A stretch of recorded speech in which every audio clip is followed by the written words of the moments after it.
Welcome students to lesson 38 of the Changing Economic World topic. This is our final lesson, and in this lesson I'm going to be asking this really important question. What effect does the European Union have on the UK? And why is the English language so important? Please write the date, title and learning objective, and have a pen and paper ready to learn. Time to review prior learning. Please write 1 to 10. Answer the questions from memory, and then mark your answers. Go for it. Number 1. What country is the UK's largest trading partner? The USA. 2. What is the UK's largest export by value? Cars. 3. What piece of infrastructure makes trade with Europe much easier? The Channel Tunnel or Eurotunnel. 4. About how many people pass through Heathrow Airport annually? About 80 million. 5. What British satellite company is an important example of how the UK has communication links with the world? Inmarsat. 6. What sector in the UK creates about £3 billion of revenue annually? The research sector. 7. The Nigerian government has failed to invest enough in development projects such as education, healthcare and infrastructure. 8. The most effective type of aid helps people become self-sufficient, which means they no longer need support to develop. 9. What Unilever product is helping to improve oral hygiene amongst Nigerian people? Pepsodent, the toothpaste. 10. Nigeria's economy is more balanced than in 1991, meaning each sector is more equal in size. Give yourselves a mark out of 10. If you got 8 or above, excellent. Write any questions that you got wrong, write their answers, and then test yourselves on them repeatedly. Okay, I'm going to introduce this topic by telling you a short story about the European Union, and then I'm going to show you some questions about it so that you understand and think about this more. After 1945, World War II had come to an end. Europe had been devastated by war. More than 50 million people had been killed. Cities had been destroyed by bombing and fires and battles. Roads, railways, ships had been destroyed. Countries were in a terrible state. France, Germany, the UK, Belgium. All of these countries had their development held back, their working people killed, and they were in a state of poverty in many places. Until 1952, people in Britain were rationing bread, which means there wasn't even enough bread to go around, so people were limited in the amount that they could have. That's similar to the limited food amounts that you can buy in supermarkets during the coronavirus pandemic, but much, much more serious, much more strict. So, because of World War II and the damage it wrought to the European countries, the leaders of these countries promised that it should never happen again. They wanted to do whatever was possible to make sure that peace remained in Europe forevermore. So, countries' leaders, especially Germany and France at the start, decided that the countries should cooperate much more than they had in the past. They should share their economies, trade more. They should share their factories and their resources and their people.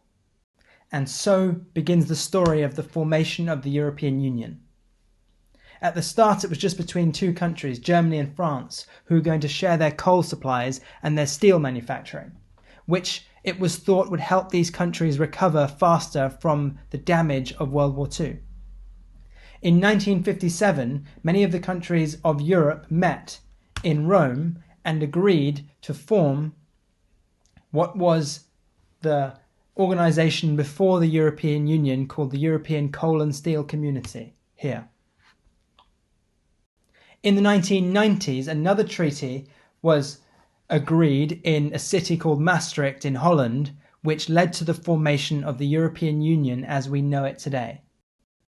The whole point of the European Union is to prevent war between the countries of Europe and to increase economic development within those countries. It does it in a few important ways. The countries agreed that there would be no barriers to trade between the members of the European Union. Free trade. They also agreed that people should be able to move freely. And finally, they agreed that there should be an organization, the European Union, that should create rules that all the members had to follow so that war would never be possible again. And in the modern European Union today, members from each country meet and they represent each country and they discuss the problems within Europe and they work out how to solve them. And this has led to the longest period of peace in Europe's history. So the European Union is a very important organization because it has ensured peace and economic development in Europe. The question I'm going to raise with you today is, what effect has the European Union had on the UK? And why is it so important that the UK is leaving the European Union? What effect will it have? I'm going to show you two questions now. I'd like you to try and answer them. Okay, let's discuss some answers.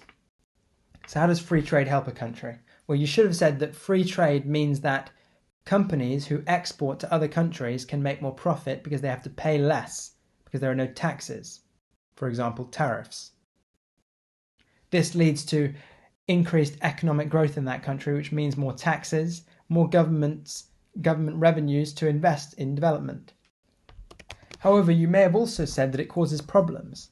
For example, in the UK in the 20th century, free trade meant that British manufacturing companies had to compete with foreign companies to sell products, and therefore, unless they were profitable, unless they produced the best products, they would go out of business.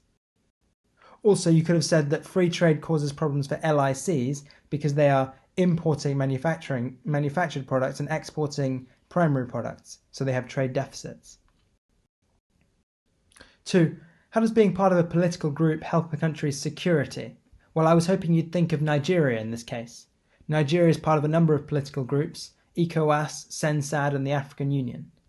The African Union, for example, shares soldiers in the African Union Peacekeeping Force, which work to prevent outbreaks of conflict and violence if countries have problems within a country or between them. Therefore, it increases the country's security. The European Union is a very important group of countries, 28 countries in Europe. I'm going to show you the effect it has on the UK today, and also the effect that the English language has had on the UK's economy today. Here we go. So write this subtitle and underline it. The European Union, these countries here. In 2020, at the end of 2020, the United Kingdom, if everything goes according to current plans, will leave the European Union. So what effects will that have? Well, instead of asking it like that, let's ask it like this. What are the benefits of the European Union for the UK today? The most important way that the European Union affects the United Kingdom today is through its laws. The European Union is similar in a way to a country because it has a government. And people, politicians from every member meet in the European Parliament, similar to how the UK has a parliament, and they create laws that every member has to follow. Let me show you the kinds of laws that affect the UK. If someday you get a job that pays well, but it happens to be in a country in Europe like Italy or Spain or Germany, you can go and work there without any problem.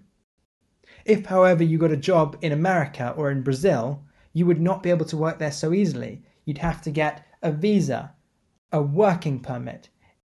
Those countries make it more difficult for you to work there because they want to protect their own workers and their own jobs.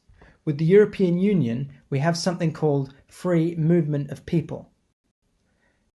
No matter what country in the European Union you are born, you can move and live in any other country. This means that British workers can go to live in any country they want and get a job in any country they want. If they have a great idea for a business and want to set it up in Paris, in France, they can. Or they want to set it up in Berlin, in Germany, they can. Similarly, a large number of people in the United Kingdom are European migrants. The second most spoken language in the UK is Polish, as Polish people come to work in the United Kingdom. This has had significant benefits for the UK's economy because migrants bring skills and they bring effort, and as a result businesses in the UK are more profitable because of the labour, the workers, that migrants provide from the European Union. German and French and Italian migrants, often young and skilled, help to start businesses in the UK or make them more profitable. As a result, it's thought that the UK's GDP, gross domestic product, so the size of its economy, is bigger because of migrants from the European Union visiting. So the first way that the EU affects the UK is through free movement of people. Brexit would mean that the UK loses this. So British people would not be able to work in Europe, and Europeans would not be able to work in Britain nearly as easily. Second way that the European Union affects the UK. Free trade. 45% of the UK's exports go to European Union countries. 55% of the UK's imports come from European countries, and this is for two reasons. Number one, the European Union is close, so transport costs are low. But number two, there's free trade. It is much cheaper for the UK to trade with the European Union because there are no trade barriers, no taxes. For the UK to export cars to the USA, it has to pay a 20% tariff. To export cars to the EU, there are no tariffs. So the companies make more profits, and therefore the UK's economy benefits. Free trade is the second way that the UK is affected by the European Union. Economic benefit. However, some would argue that free trade actually hurts development in the UK because of the European Union, because it increases competition with European countries. It's difficult, for example, for European car companies to grow, for British car companies to grow, because European car companies are so high quality and so cost effective. And because of free trade, they're cheaply able to be supplied to the UK. Third way the European Union affects the UK. The United Kingdom has very strong human rights. What are human rights? They're the basic things that every person alive deserves and has a right to. For example, the right to be safe, the right to not be tortured, the right to have food and water, the right to have a good job, the right to have a home. These are called human rights. And another human right, an important one, is called the right to be free from discrimination. Whether you are gay or a woman, whether you are black or white, or from different ethnic backgrounds, you should not be discriminated against, which means you should be treated equally as anyone else.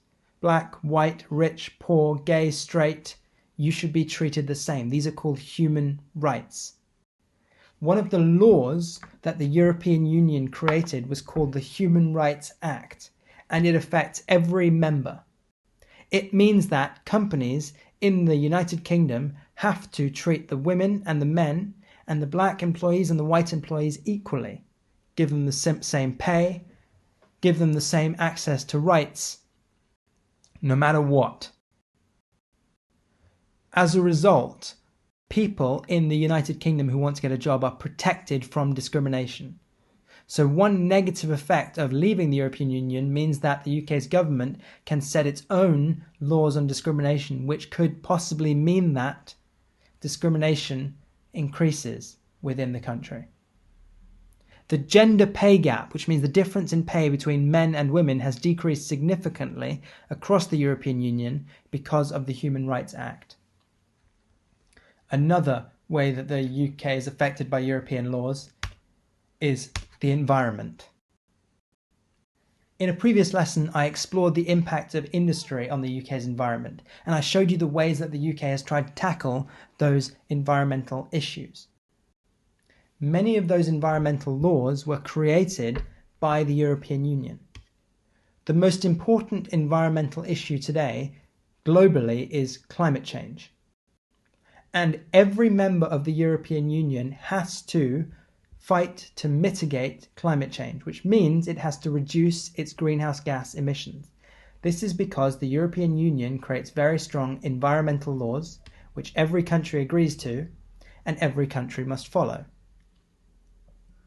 One law that is particularly important is called the 20-20-20 Climate Change Act, And it means this. By the year 2020, this year, all members of the European Union need to have greenhouse gas emissions that are 20% lower than the amount that were being released in the year 1990. That means a significant reduction of emissions from cars and planes and factories. As a result of this act, British energy efficiency has increased. People are using more LED light bulbs than old-fashioned incandescent light bulbs, which use less electricity. More people in Britain are driving electric cars. The amount of renewable energy in the UK has increased significantly. It's now more than half of all the energy supply in the UK. Solar power, wind power. Coal power has decreased significantly because of this. Public transport has been invested in. So because of the laws of the European Union, the environmental laws, the United Kingdom has become more environmentally aware and has invested more in efforts to mitigate climate change. And finally, you find yourself in a supermarket staring at milk and you want to know which one to buy, and you look at the price and you see that milk is actually very cheap and the price hasn't changed very much in the last few years. Why? Well, it's because the European Union provides economic support to British farmers and to every farmer which is a member of the European Union. This is called the Common Agricultural Policy, and it does this. Every farmer in the European Union is guaranteed a subsidy from the European Union, which means extra money given to that farmer to support their incomes so that they can invest in better tractors, in better fertilizers, in better environmental practices so they pollute less and they damage less forest. As a result of the Common Agricultural Policy, this subsidy for farmers, British crops are cheaper. And so when you go to a supermarket and buy British produce, whether it's tomatoes or cucumbers or milk, it's cheaper. Without the Common Agricultural Policy, food in the UK would be more expensive and of a lower quality. The European Union doesn't just support our farmers, though. The universities in the UK get money from the European Union to research new drugs to cure diseases, to research new technologies. The European Union provides economic support to help us educate our students, funding for our schools and our hospitals. In all of these ways, Britain benefits and is affected by the European Union. What about the world? How is the UK culturally important about the world, and why has it come to be so important? Well, in 1900, the United Kingdom had something called the British Empire. Many countries around the world were controlled by this small island, and this was known as the British Empire. And in many of these countries, the British installed official languages in these countries, namely English. And the schools that were set up in these countries, Australia, New Zealand, South Africa, Canada, India, for example, were English-speaking schools. As a result of the British Empire, the official language, which means the language taught and spoken by most people, is English. Here's a map of English-speaking countries today. Note how similar it is to the former countries, colonies of the British Empire. The United States of America ceased to be a colony before many of the others, but it is the biggest English-speaking country in the world. However, the country with the highest population, where the English is the first language, is India here. Because of the British Empire and its control of the colonies, more than 2 billion people around the world speak English as a first language. That has powerful effects for the cultural importance around the world of the United Kingdom. It means that the United Kingdom can export its cultural features very easily. By cultural features, I mean things like our language, our music, our art, our film, our cinema. The most read book in the world today is Harry Potter. It's an example of British literature. More people read the book Harry Potter around the world than any other. Students in South Africa and New Zealand and India have all read this book. The UK exports more than £2 billion worth of books every year around the world because the English language is so common. Additionally, students in schools from as far as Belize here to New Zealand to Malaysia study English plays, Shakespeare. Theatre, as a result, is very important around the world, and it makes up part of another £2 billion of the United Kingdom exports. Theatre and English theatre is very popular around the world because of the English language. One of the most popular TV shows of all time is Mr. Bean. Although this is a bad example of the English language because he speaks very little, it is an example of the importance of English culture because so many countries, especially the English-speaking countries, have seen Mr. Bean. Another very popular export is Doctor Who. Hollywood is the biggest film industry in the world, not only because America is the richest country in the world, but also because it is English-spoken films and TV shows. That is because the English language is so commonly spoken. The United Kingdom exports more than £2 billion worth of TV and film every year. When Netflix puts English TV shows or films on, it has to buy them from the UK. When Indian cinemas put on English films, they have to buy the rights to do that from the UK. Additionally, music. Coldplay had an enormous sellout performance in Rio de Janeiro here, and in Wellington, New Zealand, and all across Europe, as well as in Canada and the USA. They are one of the biggest bands in the world, and they are just one of many. Why are British bands so popular? Yes, they are very talented, but that's not the only reason. It's also because of the language. The English language means that English musicians are at an advantage compared to anyone else, because everyone understands their music. And finally, if you are ever so inclined or interested, you could go to London and you can eat in a restaurant of every single country in the world. It's called the A to Z Restaurant Challenge. And in London, you can eat at a restaurant which starts with the name of a country of every single letter of the alphabet. For example, you could have Afghan food. You could have Belgian food, Chinese food, Danish food, all the way to Z, Zimbabwean food. Migration to the UK is so significant because of the English language. So many people across the world want to migrate to the UK because they know it'll be very easy for them. They can fit in easily because they speak the same language. As a result, British cuisine, our food, is so international because we have people coming from all kinds of countries around the world. This feature of the UK, its language, makes the UK very culturally important. And finally, the British Empire has one final legacy which has made the UK important. It's called the Commonwealth of Nations. And how does that matter?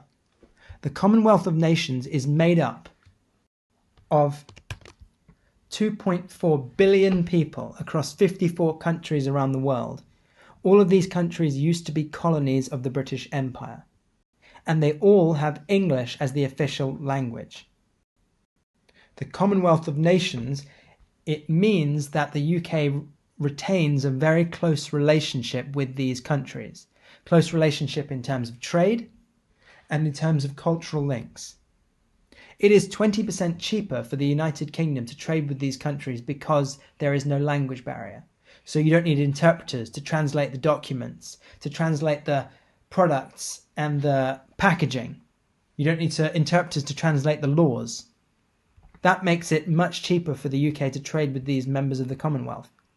As a result, the UK trades more with them. Additionally, every 4 years, the UK and its Commonwealth members hold the Commonwealth Games, which is in different countries around the world every year, every time. This provides an opportunity for countries to get together and cooperate. It promotes peace between countries, similar to how the European Union does. Because of the regular meetings between members of the Commonwealth, countries can resolve their disputes peacefully without any need for conflict. So the Commonwealth of Nations, as a result of the British Empire and the common language, has improved British trade and British cultural links, economic growth and peace. This is the cultural significance of the United Kingdom. Time to assess learning. Please write 1 to 10, answer the questions from memory, then mark your answers. Go for it. In 1900, the British Empire controlled 25% of all the land on Earth. 2. The group of 54 countries that used to be controlled by Britain is called the Commonwealth of Nations. 3. The UK gains about £2 billion in revenue annually from its literature. 4. The UK's TV and film industry earn about £2 billion annually. 5. The UK has important cultural links due to its language, popular media, communication and economic links. 6. What continent is the UK in? Europe. 7. The North-South divide is an example of a regional difference in the UK. 8. The government spends, on average, £5,500 per student in the south of the UK. That should say in London as well, specifically. 9. Due to the common language, trade with former British colonies is, on average, 20% cheaper than with other countries in different languages. 10. Every 4 years, the UK and former colonies hold a sports event called the Commonwealth Games, which improves cooperation and peace between members. Give yourselves a mark out of 10. If you got 8 or above, you've really understood this. Time to embed the learning. I'm going to show you some questions, answer them using your understanding, and then mark your answers afterwards. Go for it. Number 1. Explain how colonialism has made the UK culturally connected to many countries today. So think about what colonialism is and how it's created those cultural links. Think about the language. Colonised many countries, 1 mark. British Empire. Many people settled new lands or made British the official language, a mark. Because English is the main language, it's easy to share culture or do business, a mark. Make sure that you add any of these points if they're missing, and any facts. 2. Outline 2 examples of the UK's cultural links with the world. Media, 2 billion. Literature, 2 billion. You could have also said music here, or you could have said food, for example, through migration. 3. Explain how migration has promoted the UK's cultural links. So make sure you explain it. Commonwealth, other countries, they bring and share their culture. They start businesses. They send cultural exports back to the families in other countries, for example, Marmite. 4. Explain how the Commonwealth of Nations provides economic and political opportunities for the UK. So 2 well-explained points here. Say what the Commonwealth of Nations is. Say how the common language helps. And say how the Commonwealth Games help. Give yourselves a mark in total. Any points that you've missed here, or anything that you've done incorrectly, correct now. Please write 2 questions from memory from this lesson and test yourselves on them. Thank you so much for joining me for this series of lessons on the topic Changing Economic World. I hope you've enjoyed it and learned a lot. It has been a pleasure teaching you. Thank you.